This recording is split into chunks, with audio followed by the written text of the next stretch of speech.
So, Mother gives us a very interesting thing about entering the other's consciousness. So, she says, when there's conflict, try to enter the other person's consciousness. Her words. You have never tried to enter another person's consciousness to know exactly what is going on there? If people are reasonable, they do not quarrel. But if they are not reasonable, they begin quarreling. Then instead of quarreling, the best thing to do is to enter into the other's consciousness and ask yourself why he says things like that. What is it that pushes him to do this or say that? What is the inner reason? What is his vision of things which makes him take this attitude? It is extremely interesting. If you do this, immediately you stop being angry. First thing, you can no longer be angry, so this is already a great gain. But also, if the other continues being angry, it has no effect on you. And then later, one can try to identify oneself more perfectly and prevent the movements of division and deformation and stop the quarrels. Very useful.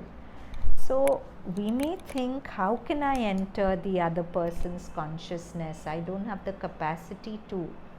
But after I read this, I just tried. Whenever a negative judgment towards anyone came, I would just mentally put myself, think, I'm the other person.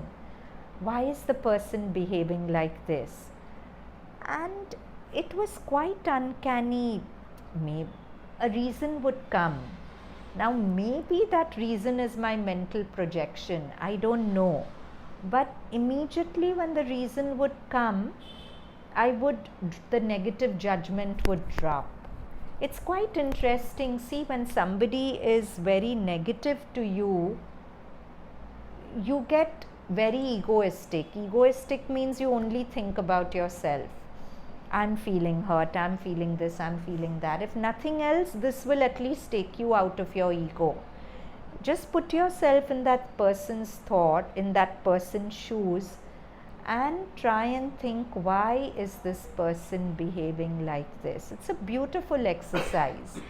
Do try it and share what happens. So Mother says, it is extremely interesting. If you do this, immediately you stop being angry. First thing, you can no longer be angry. So this is already a great gain.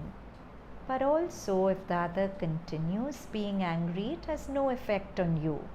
Then later, one can try to identify oneself more perfectly and prevent the movements of division and deformation and stop quarrels. Very useful. Do try it. I find this very beautiful what the Mother has said. So simple and so practical.